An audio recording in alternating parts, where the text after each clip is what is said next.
إن الذين قالوا ربنا الله ثم استقاموا تتنزل عليهم الملائكة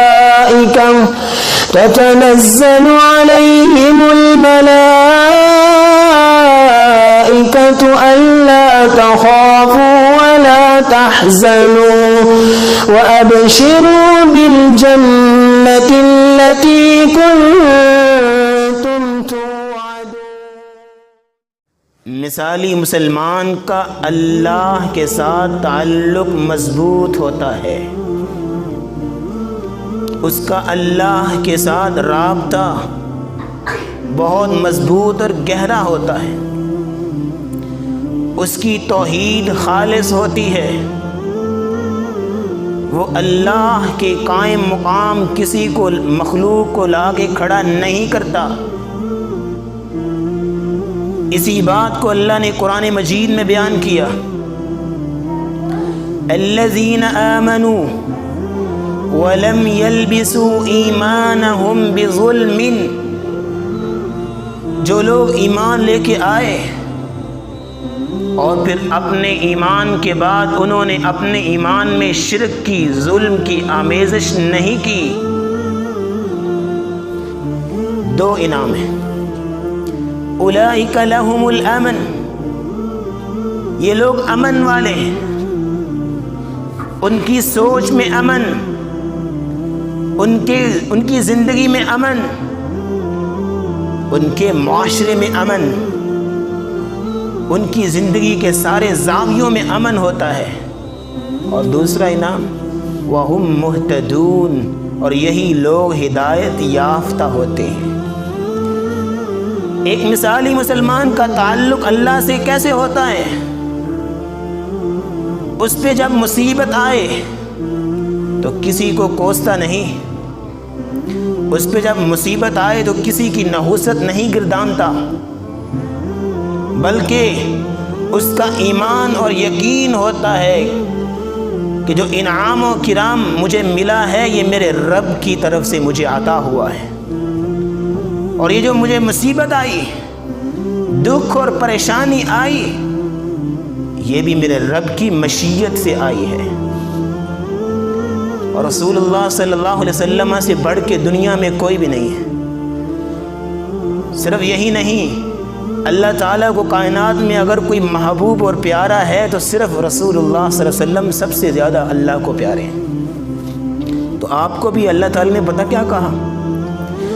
وَإِن يَمْسَسْكَ اللَّهُ بِضُرٍّ فَلَا كَاشِفَ لَهُ إِلَّا هُوَ وَإِن يُرِدْكَ بِخَيْرٍ فَلَا رَادَّ لِفَضْلِهِ۔ اے نبی صلی اللہ علیہ وسلم، آپ سے بڑھ کے کائنات میں مجھے محبوب کوئی نہیں، لیکن آپ کو بھی اگر اللہ تعالیٰ کوئی تکلیف پہنچانے کا ارادہ کریں تو آپ کی تکلیف کو کوئی دور نہیں کر سکتا۔ وَإِن يُرِدْكَ بِخَيْرٍ فَلَا رَادَّ لِفَضْلِهِ، اگر اللہ آپ کو بلائی پہنچانا چاہے، پوری دنیا اکٹھی ہو جائے، آپ کو اس بلائی سے اور خیر سے محروم نہیں کر سکتی۔ یہ اس آدمی کا ایمان ہوتا ہے اور اس کا یقین ہوتا ہے۔ مثالی مسلمان کا تعلق اللہ سے کیسے مضبوط ہوتا ہے؟ وہ اگر بے اولاد ہو تو صرف اولاد اللہ سے مانگتا ہے۔ وہ کہتا ہے فلاں بزرگ انسان بہت ہی نیک ہے، فلاں حضرت بڑی ہی پہنچی ہستی ہے، بڑی ہی پاکیزہ ہستی ہے، لیکن اولاد دینے والی صرف اللہ کی ذات ہے۔ یہ کنسیپٹ اللہ نے قرآن میں دیا، لِلَّهِ مُلْكُ السَّمَاوَاتِ وَالْأَرْضِ يَخْلُقُ مَا يَشَاءُ يَهَبُ لِمَن يَشَاءُ إِنَاثًا وَيَهَبُ لِمَن يَشَاءُ يزوجهم ذكرانا وإناثا ويجعل من يشاء عقيما. اولاد دینے والی اللہ کی ذات ہے. وہ جس کو چاہے بیٹیاں دے, جس کو چاہے صرف بیٹے دے, جس کو چاہے یزوجہم ذکرانا و اناسا, دونوں مذکر اور مؤنث ملا کے دے, اور اسی کی مشیت ہے. وَيَجْعَلُ مَن يَشَاءُ عَقِيمًا, جس کو چاہے محروم کر دے, اس کو پوچھنے والا کون ہے؟ یہ اللہ تعالیٰ کا تعلق, اللہ تعالیٰ کے ساتھ اس بندے کا تعلق ہوتا ہے. کانسیپٹ کو سمجھیے. مثالی مسلمان کا اللہ سے تعلق کیسے ہوتا ہے؟ وہ اللہ کی رحمت سے مایوس نہیں ہوتا. کیوں؟ کیونکہ اس کا ایمان ہے وَمَن يَقْنَطُ مِن رَحْمَةِ رَبِّهِ إِلَّا الضَّالُّونَ. اللہ کی رحمت سے مایوس تو صرف گمراہ لوگ ہوتے ہیں. مومنوں کا یہ شیوا نہیں ہے, مومنوں کا یہ شعار نہیں. اور رسول اللہ صلی اللہ علیہ وسلم نے کانسیپٹ دیا. عبداللہ ابن عباس 14 سال کا یہ بچہ کہا بیٹے ادھر آؤ, میں تجھے چند باتیں سکھانا چاہتا ہوں. جی یا رسول اللہ, سکھائیے. کہا احفظ اللہ یحفظک. پہلی بات سیکھو, تم اللہ کی حدود کی اور اللہ کے احکامات کی حفاظت کرو گے, اللہ تمہاری حفاظت کریں گے. احفظ اللہ تجدہ تجاہک. اللہ کو ہر وقت ذہن میں رکھو. کسی بھی مصیبت اور پریشانی میں تم اللہ کو اپنے سامنے پاؤ گے. اور پھر اذا سألت فاسأل اللہ, جب بھی تم ما فوق الاسباب کسی سے مانگنا چاہے تو صرف اللہ سے مانگا کر. وَإِذَا اسْتَعَنْتَ فَاسْتَعِنْ بِاللَّهِ, جب بھی ما فوق الاسباب کسی سے مدد مانگو تو صرف اللہ سے مانگو. وَاعْلَمْ أَنَّ الْأُمَّةَ لَوْ اجْتَمَعَتْ عَلَىٰ أَن يَنْفَعُوكَ بِشَيْءٍ لَمْ يَنْفَعُوكَ إِلَّا بِشَيْءٍ قَدْ كَتَبَهُ اللَّهُ لَكَ. پوری کی پوری امت جمع ہو جائے اور تجھے کوئی بلائی اور خیر پہنچانا چاہے, لیکن اللہ نے تمہارے لیے نہ لکھی ہو, نہیں پہنچا سکتی. اور اگر تمہیں اللہ اپنی طرف سے کوئی پریشانی اور مصیبت میں تجھے مبتلا کرنا چاہے, لم يضروك الا بشيء قد كتبه الله عليك, پوری کی پوری انسانیت اکٹھی ہو جائے, وہ تکلیف کو تم سے دور نہیں کر سکتی. مثالی مسلمان کا اللہ سے تعلق کیسے ہوتا ہے؟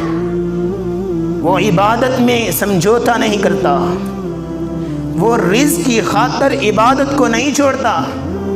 رسول اللہ صلی اللہ علیہ وسلم ایک دفعہ خطبہ ارشاد فرما رہے, سورہ جمعہ کی آخری 3 آیات آپ خطبہ ارشاد فرما رہے, تو باہر مدینہ میں قافلہ آیا تجارت والا, تو صحابہ نے سمجھا چلو تجارت کر لیتے ہیں, خطبہ آگے سن لیں گے. اگر یہاں خطبہ سننے بیٹھ کے تو تجارت کا مال کہیں ختم نہ ہو جائے, آزمائش میں آگے نا. رسول اللہ صلی اللہ علیہ وسلم خطبہ ارشاد فرما رہے ہیں, اور سارے ایک ایک کر کے اٹھتے چلے گئے, اور پھر صرف 12 لوگ رہ گئے. ابو بکر, عمر, عثمان, علی, ان جیسے 12 لوگ رہ گئے. تو رسول اللہ صلی اللہ علیہ وسلم کو اللہ نے وحی کی, وَإِذَا رَأَوْا تِجَارَةً أَوْ لَهْوًا انفَضُّوا إِلَيْهَا وَتَرَكُوكَ قَائِمًا. اے نبی صلی اللہ علیہ وسلم, یہ ذرا تجارت کو دیکھتے ہیں اور کھیل کود کو دیکھتے ہیں, آپ کو اکیلے چھوڑ کے خطبہ دیتے ہوئے خود چلے جاتے ہیں. یاد رکھیے واللہ خیر الرازقین, یہ عبادت کو چھوڑ کر رزق تلاش کرنے گئے تھے. رزق تو اللہ ہی دیتا ہے نا. جو انسان اللہ کو چھوڑ کے کہے میں مالدار ہو جاؤں گا, کیسے ہو سکتا ہے؟ ہاں اسے آزمائش ہو سکتی ہے. اللہ کو چھوڑ کے خزانے تو قارون کے بھی ملے تھے, لیکن کیا ہوا اس کو؟ سارے کے سارے خزانے دھنس گئے سمیت اس کے. وہ عبادت میں سمجھوتا نہیں کرتا. مثالی مسلمان سعید بن مسیب کو دیکھیے, کہتے ہیں 50 سال ہو گئے ہیں, مؤذن اذان بعد میں پڑھتا ہے, میں پہلی صف میں پہلے بیٹھا ہوتا ہوں. عبادت اللہ کے ساتھ تعلق اس کا مضبوط ہوتا ہے. اور پھر وہ جب بھی اللہ کی طرف سے بلاوا آئے وہ اللہ کی طرف جاتا ہے، رات کو سونے سے پہلے ذرا اپنا بیک گراؤنڈ چیک کرتا ہے، میرے رب نے مجھ پہ 5 نمازیں فرض کی تھی، میں نے آج کتنی پڑھی؟ میرے نبی نے 12 سنتیں پڑھنے کی تلقین کی تھی، میں نے آج کتنی پڑھی؟ آج صدقہ کیا کہ نہیں؟ یہ اس مثالی مسلمان کا اللہ کے ساتھ تعلق ہوتا ہے۔ اللہ کے ساتھ تعلق کیسے ہونا چاہیے؟ اس حوالے سے آخری گزارش، وہ اپنے رب سے حسن ظن رکھتا ہے، اپنے رب کے بارے میں بدگمان نہیں ہوتا۔ آج لوگ کہہ دیتے ہیں نا مصیبت اور پریشانی میں، اللہ تو ہماری سنتا ہی نہیں ہے، اللہ تو ہماری سنتا ہی نہیں ہے۔ میں انہیں کہتا ہوں یہ مت سمجھو کہ تمہارا غلط عقیدہ ہے، توبہ کرو، اگر اسی حالت میں موت آ گئی تو تمہیں جہنم سے کوئی نہیں بچا سکتا، یہ غلط عقیدہ ہے۔ بلکہ یہ کہو کہ تمہیں اللہ کو سنانے کا سلیقہ ہی نہیں آتا، اللہ سے دعا کرنے کا تمہیں ادب ہی نہیں آتا۔ ادب سیکھنا ہو تو موسیٰ علیہ السلام سے سیکھو اور ان کا تصور دیکھو کہ حسن ظن ان کا اللہ سے کیسا تھا۔ ان کی لڑائی ہو گئی ایک قبطی سے، فرعونی آدمی سے، اور اس کو ایک مکہ مارا، اس کا کام تمام کر دیا، وہ مر گیا۔ اب ان کو فکر لاحق ہوگی کہ فرعونیوں نے مجھے چھوڑنا نہیں ہے۔ ایک آنے والا آیا اور کہا موسیٰ وہ تیرے خلاف پلاننگ کر رہے ہیں، یہاں سے چلتا بن۔ بھاگے، کچی سبزی پاس تھی جب وہ مصر سے نکلے تھے، مدین پہنچتے وقت پاؤں میں جوتا نہیں تھا، وہ ٹوٹ چکا تھا، چل چل کے پاؤں پھٹ گئے تھے، اور وہ کچی سبزی جو ان کے پاس تھی وہ بھی ختم ہو گئی۔ اب کھانے کے لیے کچھ نہیں، نہ رہائش، نہ کھانے کے لیے کچھ بھی، نہ کرنے کوئی کام۔ تو پھر دیکھتے ہیں کہ 2 عورتیں شرم و حیا کی پے کر کھڑی ہیں، اور وہ پوچھتے ہیں تمہیں کیا مسئلہ ہے، اپنی جانور یہاں روک کے کیوں کھڑی ہو؟ کہتے جی ہمارا والد تو بوڑھا ہے، کمزور ہے، وہ آ نہیں سکتا، ہم بکریاں چراتی ہیں، ہم سے یہ پتھر اٹھایا نہیں جاتا، پانی نہیں نکالا جاتا۔ جب لوگ اپنے مویشیوں کو پانی پلا کے لے جاتے ہیں، جو پانی بچتا ہے ہم اپنی بکریوں کو پلا لیتی ہیں۔ کہا پیچھے ہٹ جاؤ، پانی نکالا اور ان کی بکریوں کو پلایا اور کہا تم گھر جاؤ۔ باپ نبینا تھے سیدنا شعیب علیہ السلام۔ کہا بیٹی آج معمول سے پہلے آ گئی، خیریت؟ کہا جی ایک نیک انسان ملا تھا، اس نے نیکی کی تو جلدی آ گئی۔ کہا اسے بلا کے لاؤ۔ انہوں نے پانی پلایا، نیکی کی، پیچھے ہٹے، ایک سایہ دار جگہ تھی، وہاں پہ پیچھے ہٹ کے اللہ سے دعا کی، تو دعا مانگنے کا سلیقہ اور ادب سیکھیے۔ فَسَقَىٰ لَهُمَا ثُمَّ تَوَلَّىٰ إِلَى الظِّلِّ فَقَالَ رَبِّ إِنِّي لِمَا أَنزَلْتَ إِلَيَّ مِنْ خَيْرٍ فَقِيرٌ۔ کھانے کی بھی ضرورت ہے، رہائش کی بھی ضرورت ہے، اپنی ضرورت کو مینشن نہیں کیا، کہا یا رب انی لما انزلت الی من خیر فقیر، تو جو کوئی بھی بھلائی اور خیر تو نازل کر دے میری طرف، میں ہر ایک تیری خیر و بھلائی کا فقیر ہوں۔ مینشن نہیں کیا اپنی ضرورت کو، دعا کرنے کا طریقہ۔ اور پھر اللہ نے اللہ پہ حسن ظن رکھا تو اللہ نے پھر کیسے نوازا؟ وہ لے کے آئے، ابراہیم شعیب علیہ السلام کے پاس آئے، قصہ بیان کیا تو کیا کہتے ہیں؟ آپ ہمارے پاس نوکری کریں گے 8 سے 10 سال کے لیے، کانٹریکٹ سائن ہوا 8 سے 10 سال کے لیے، آپ نے میری بکریاں چرانی ہیں اور میں آپ کو مکان بھی دوں گا، رہائش دوں گا، کھانا بھی دوں گا، تنخواہ بھی دوں گا، اور پھر 8 سے 10 سال کے بعد جب کانٹریکٹ مکمل ہوگا پھر اپنی 2 بیٹیوں میں سے ایک بیٹی کا آپ کو نکاح بھی دوں گا۔ حسن ظن رکھا اللہ پہ، اللہ کے ساتھ تعلق بنایا، اللہ نے رہائش بھی دی، کھانا بھی دیا، اللہ نے پھر نوکری بھی دی اور اللہ تعالیٰ نے پھر شادی کا بھی بندوبست کر دیا. یہ اللہ پہ حسن ظن رکھنے کی فضیلت ہے. مثالی مسلمان کا اللہ کے ساتھ تعلق مضبوط ہو.